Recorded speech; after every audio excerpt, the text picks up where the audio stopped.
Hello, friends. Well, one day, early in the morning, a man went for a walk in the forest. He had been walking all day. The sun was shining brightly, the birds were singing their sweet songs, and there was not a single cloud to be seen in the sky. Just as the man was about to get tired of walking, he saw a small cottage far away in the distance. He thought to himself, "Oh, what a beautiful cottage this is. I wish I could buy it." But when he got closer to the cottage, he saw that it was very dirty and dilapidated. There was not a soul to be seen around. "Oh well," he said to himself, "I won't bother going inside now. I'll come back another day when the owner is home." So saying, he turned around and continued his walk. A few days later, he went back to the cottage, but it was still deserted. And so he came back again after a few days. And every time he went back, he would say to himself, "I won't go inside now. I'll come back when the owner is home." But one day he decided to peek inside out of curiosity. He pushed open the door and walked in. As soon as he entered, he saw an old woman sitting in an armchair by the window. She was so startled to see him that she almost fell off her chair. "Oh my God," she cried out, "who are you? How did you get in here?" The man apologized for intruding like that, and explained to her that he had seen the cottage while walking in the forest and had been meaning to stop by and talk with her, but I didn't know you were home, otherwise I would have come sooner. "Oh, that's all right," the old woman said with a smile, "but why don't you come and sit down by the fire for a while? It's getting cold outside now, and you must be freezing." So saying, she beckoned him to come closer. "Thank you so much," the man replied. "That's very kind of you, but I'm really in a hurry right now. I just stopped by to say hello, and then I have to get going." "Oh, all right then," the old woman said, "but at least tell me your name before you go." "My name is John," he replied. "It's nice to meet you, John," the old woman said. "You're welcome here any time." So saying, she stood up from her seat and walked over to the door to see him off. As soon as they reached the door, though, John suddenly stopped and asked the old woman, "Say, do you mind if I ask you a favor?" "Oh, what is it?" the old woman asked. "Well, I've been walking in the forest for many days now, and I haven't seen a single person or even a dog. I'm starting to feel a little lonely. So would you mind if I came back tomorrow and we talked for a bit?" "Oh, of course not," the old woman replied. "You're always welcome here." Saying this, she opened the door and ushered him out. John thanked her and said goodbye, and then hurried away. As soon as he was out of sight, the old woman closed the door and leaned against it with a satisfied smile on her face. "He's the first person I've spoken to in 36 years, she said to herself. "And just think about it. All these years I've been living in this old cottage in the middle of nowhere and not a single person has come to visit me. And then this man walks into my life out of nowhere and wants to be my friend. Oh, what a lucky coincidence this was." She sighed happily and went back to her chair by the window. Meanwhile, John was walking faster than ever. He couldn't wait to get home and tell his wife about the wonderful old woman he had met. "Just wait until I tell you about this, my love," he said to himself with a big grin on his face. The next day, John hurried to the cottage as fast as he could. When he arrived, though, he found that the door was locked. He knocked on it several times, but no one answered. "Hello, is anybody home?" he called out, but there was no reply. He tried the door to see if it was unlocked, but it was no use. The door was bolted from the inside. John was very surprised by this. Why would the old woman lock her door when she knew he was coming? He tried to understand what it could possibly mean, but he couldn't figure it out. In the end, he had no choice but to turn back and go home dejected. When John told his wife about the strange incident, she burst into laughter. "Oh, John, you silly goose," she said. "Why are you telling me all this nonsense? The fact is, there never was any old woman in that cottage. It was probably just some wild animal that made a noise when you entered. Don't make up such stories in the future. They're not good for your health." Saying this, she gave him a sharp look and went back to her work. John knew his wife didn't believe him, so he didn't insist. Instead, he changed the subject and talked about something else. From that day on, whenever John went out for a walk in the forest, he would keep thinking about the old woman and wondering if she was real or just a figment of his imagination. He wanted to go back to the cottage to find out the truth, but every time he neared the cottage, he felt an inexplicable fear creeping up his spine. He tried to shake it off, telling himself it was just his imagination playing tricks on him, but the fear was so intense that he couldn't bring himself to go inside. One day, John mustered up all his courage and decided to finally find out the truth. He took a deep breath and marched toward the cottage with his head held high. But as soon as he reached the door, his hand trembled so violently that he almost dropped the wooden hammer he was carrying. His heart was pounding in his chest like a drum, and his whole body was shaking with fear. John was so scared that he had to sit on the ground for a long time to calm his nerves. After a while, he stood up and knocked on the door slowly. He heard footsteps inside, and after a moment, the door slowly creaked open. Standing in front of him was the same old woman from before, but her eyes looked strangely dark and lifeless. "Hello," John said in a trembling voice. I was wondering if you could tell me the truth." The old woman looked at him for a moment without saying a word. Then she slowly reached out her hand and beckoned him inside. "Come in," she said softly. John hesitated for a moment, but then he took a deep breath and stepped inside. As soon as he entered, he noticed that the room was pitch black, and he couldn't see anything in front of him. He felt around for the door and stumbled out into the bright sunlight. He looked back to see if the old woman had followed him, but she was nowhere to be seen. John was deeply disappointed. He had hoped to get some answers from the old woman, but it seemed his questions would remain unanswered. As he turned to leave, though, he noticed something strange. In the spot where the old woman had been sitting, there was now a puddle of water, and as he stared at it, he saw the reflection of the sun in its surface. It dawned on him that he hadn't actually seen the old woman at all. What he had seen was just his own reflection in the puddle of water. The old woman wasn't real. She was just his imagination. John was so shaken by this realization that he collapsed onto the ground. He lay there for a long time, staring at the puddle of water, unable to move or speak. Finally, he managed to get himself together and slowly got up. He looked around him and realized that he was in a dense forest. He had no idea how he had gotten there or how long he had been wandering around.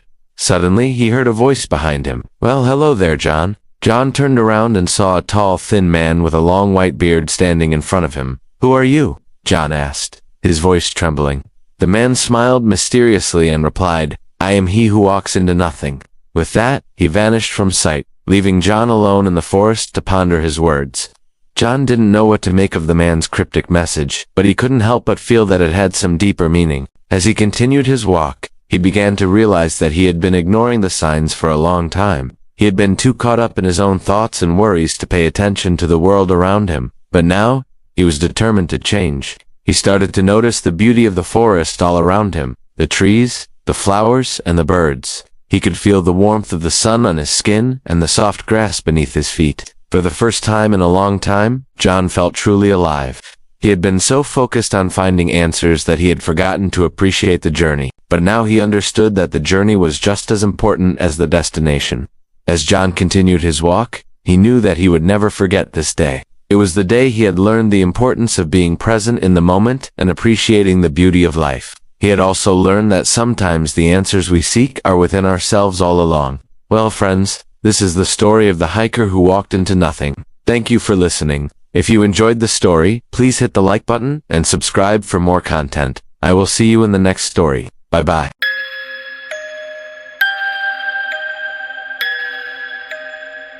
This is the story of a family picnic that ended in silence. It was a beautiful summer day, and the air was filled with the smell of freshly cut grass and barbecue. Families and friends were all out enjoying the sunshine. A young couple, Sarah and John, were planning their first picnic together. They were both excited to spend a day outdoors and to get to know each other better outside of their usual routines.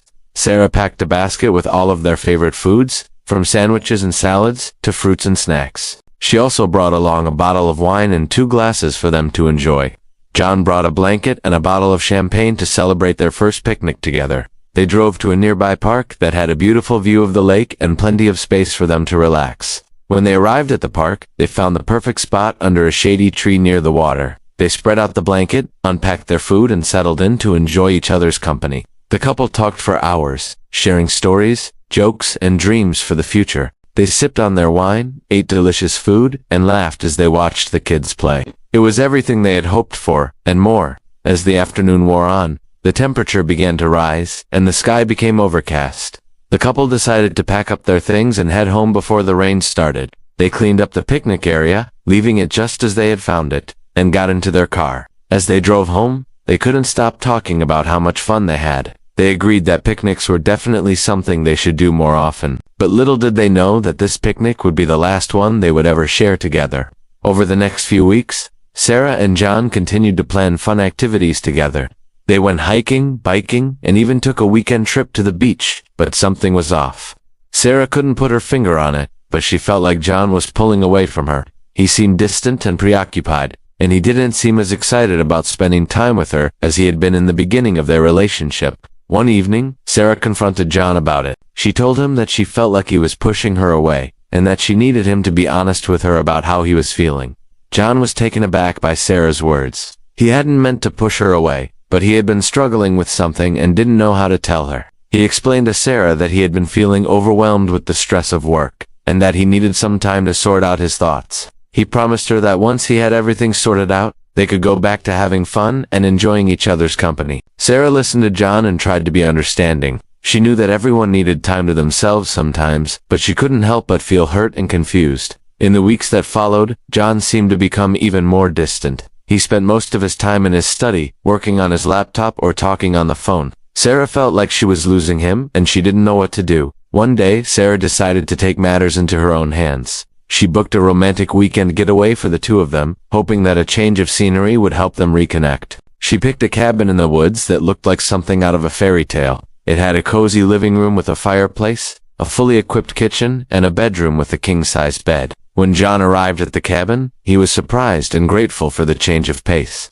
At first, he was hesitant to open up to Sarah, but as the weekend wore on, he began to relax and let down his guard.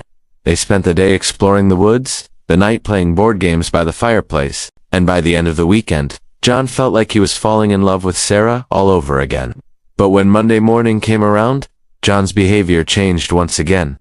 He became distant and closed off, and Sarah was left confused and heartbroken. One day, Sarah received a call that changed everything. It was John's sister, and she was crying. She told Sarah that John had been acting strange lately, and she was worried about him. She said that he had been talking about ending things with Sarah, and that he had seemed very depressed. Sarah was shocked. She couldn't believe that John would end things with her over the phone without even giving her a chance to talk it through with him. She felt betrayed and hurt, and she didn't know what to do next. In the days that followed, Sarah tried to reach out to John, but he ignored her calls and messages. She was desperate to get answers, but John wouldn't speak to her. Sarah was heartbroken. She couldn't understand why John would end things with her so suddenly and without any warning. She had always been there for him, supporting him through thick and thin, and she thought that their relationship was strong enough to overcome any obstacle, but she was wrong. As time went on, Sarah began to heal. She threw herself into her work and spent time with her friends and family. She knew that John would always hold a special place in her heart, but she was determined to move on and find someone new. One day, Sarah met someone who made her laugh and feel loved again. His name was David, and he was everything that John wasn't. He was kind, compassionate, and always there to lend a listening ear. Sarah fell in love with David, and he became the best boyfriend she could have asked for. Together they traveled the world, laughed until their sides hurt, and never went to bed angry. Sarah realized that sometimes you have to go through bad relationships in order to find the good ones. And she was grateful for the pain she endured, because it led her to David. Meanwhile, John was spiraling out of control. Without Sarah's love and support, he became more and more isolated and eventually lost his job. He tried to make amends with his sister, but she had moved on and didn't want anything to do with him. One day, John was sitting in his room, staring at the wall when he heard a knock at the door. He didn't bother to answer. Who could it possibly be? As the knocking grew louder, John slowly got up and walked to the door. When he opened it, he saw a police officer standing in front of him. "John," the officer said, "we need to ask you some questions about Sarah's disappearance." John's heart skipped a beat. What did they mean by disappearance? Hadn't she just moved on? Trying to calm his racing heart, John invited the officers inside and they began to question him. As they talked, John began to panic. He had no idea what the officers were talking about. Sarah had not disappeared. She was right here with David in their house. Was she not supposed to be there? The questioning continued for hours, and John grew more and more agitated. He kept insisting that Sarah was fine, but the officers wouldn't believe him. Finally, they arrested him and took him down to the station house. At the station, John was interrogated for hours. The officers showed him pictures of Sarah's battered body and asked him where she could be. Still adamant that he had nothing to do with her disappearance, John insisted that she was simply at David's house. However, when the police arrived at David's house, they found Sarah's body in the backyard. Sarah had been strangled and her body had been buried in the shallow grave. The police were shocked and immediately arrested David. As the news of Sarah's death spread, the town was in an uproar. Everyone was asking who could have done such a thing to her. It was hard to believe that someone could be so cruel and heartless. In the end, it was John who was responsible for Sarah's death. He had been struggling with feelings of guilt and shame after ending things with her and had lashed out in a moment of anger. The weight of his actions finally caught up with him, and he confessed everything to the police. He was charged with murder and sentenced to life in prison without the possibility of parole. John spent the rest of his life behind bars, haunted by the memory of the girl he had loved and lost. The story of the picnic that ended in silence serves as a reminder that even the brightest relationships can turn dark and deadly. It also teaches us to always listen to our intuition and to never ignore the warning signs. Finally, it reminds us that no matter how difficult a situation may seem, there is always hope for healing and moving forward.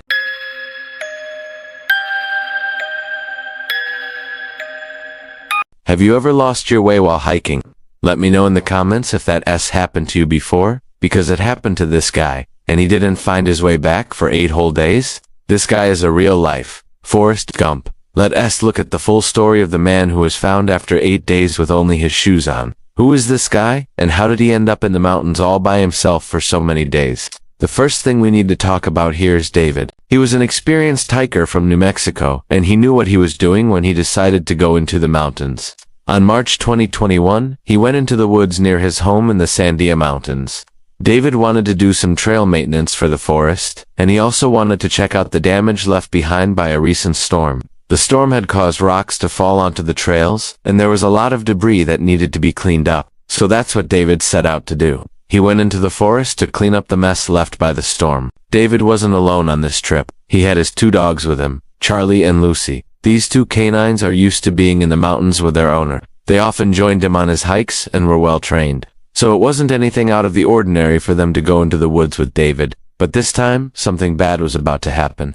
As David made his way through the Sandia Mountains, he was busy taking care of the damage left by the storm. He must have been pretty focused on what he was doing because he didn't realize that the dogs got distracted somewhere along the trail. When he looked back, he realized the dogs were nowhere to be seen. David called out for the dogs, but they didn't come back.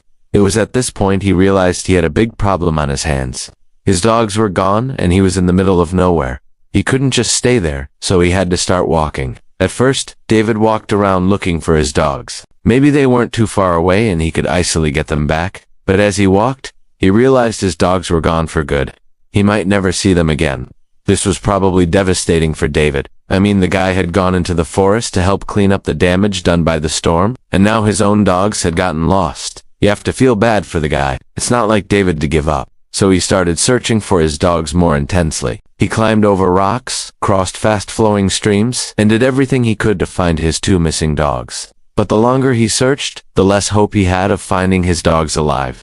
At one point, David came across a steep cliff, and there was no way around it. He had to climb down the cliff face to continue his search. As he descended the cliff, he slipped and fell to the ground below. We don't know exactly how badly David was hurt from his fall, but we do know that he was still conscious. He was able to make his way off the mountain, but when rescuers found him 3 days later, he was only wearing his shoes. Everything else was gone. David had lost his shoes in the fall, and he was forced to walk barefoot all the way down the mountain. The man had been walking around for days without any food or water. He was barefoot, his clothes were gone, and he was dirty and exhausted. But the man had refused to give up, and that's why he was able to survive for so long. But how did he survive? The man went 8 days without food and water. How did he manage to survive so long? The answer is simple. He drank water from the streams and he ate berries he found in the forest. Sure, it's not the best nutrition, but it was enough to keep the guy alive. Honestly, most people would have given up after the first day, but David kept going. Even when his mind was telling him to quit, his body was telling him to keep going. And that's what allowed him to survive so long. But the question is, why did he want to keep going? What kept him moving forward? We talked about how he probably lost hope of finding his dogs, but how did he hold on to hope for himself? Well, the answer to this is simple. 2. David was a strong believer in God, and he trusted that his higher power would take care of him. He knew that even if he didn't make it out of the forest alive, God would be there for him, and it was this faith that gave him the strength to carry on. After 8 long days, David finally came across a road. He was so exhausted by this point that he could barely move. But he managed to flag down a passing car, and that led to him being found by the authorities. They were immediately able to tell how long he had been in the forest. His skin had taken on a greenish tint, and he had scratches and dirt all over his body. He really looked like he had just come out of a zombie movie. But despite the state he was in, David was in good spirits. He was happy to be alive, and he was ready to go home. What do you think of this story? I think it's amazing. This man spent 8 days in the wilderness and he survived. Plus, he was able to find his way out of the forest. That takes some serious willpower and grit. I think this story proves that anything is possible if you just keep moving forward. No matter how difficult things may seem, never give up. Just keep moving forward and you will eventually get where you need to be.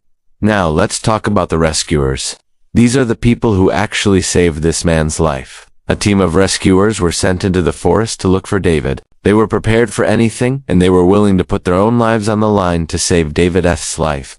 They searched for days, but they were unable to find him until they saw the man walking on the road. When they saw David, they were amazed. They couldn't believe that he had survived for so long. They quickly rushed to his aid and provided him with water and food. Then they took him to the hospital where he was treated for his injuries. The rescuers were happy to have saved David's life, but they were also shocked by the condition he was in. He was dirty and malnourished, and he had a green tint to his skin. They had never seen anyone in such poor condition, and they were worried that he might not make it. But David was a fighter. He was determined to live, and he did everything he could to make that happen. He ate and drank everything the nurses gave him, and he slowly began to improve. After a few days in the hospital, he was released and he went home to his family. When David returned home, he was greeted by a hero's welcome. His friends and family were so happy to have him back, and they did everything they could to make him comfortable. They brought him food, and they gave him massages. They even threw him a party to celebrate his survival. For David, it was a dream come true. He had been through hell and back, but now he was home, and he was safe. Let's take a moment to appreciate the bravery of this man. He went 8 days without food or water, and he survived. He also had to deal with a fall and a treacherous hike down a mountain, but through it all, he never gave up. This is an example for all of us to follow. No matter how difficult things may seem, we should never give up. There is always hope for a better tomorrow. We also have to take a moment to appreciate the hard work of the rescuers. These people put their own lives on the line to save David's life. They searched for days and they never gave up. In the end, their hard work paid off and they were able to save David's life. And finally, we have to take a moment to thank God. This is a man who was lucky to have survived for 8 days in the wilderness. He was also lucky to have been rescued and brought home safely. We should all be thankful for the blessings we receive every day. Well, folks, that's all the time we have for today's story. I hope you enjoyed hearing about the man who was found after 8 days with only his shoes on. If you did, please hit the like button and subscribe so you never miss an upload from our channel. We've got plenty more stories where that came from, and we'd love for you to be a part of the community. Thanks for watching.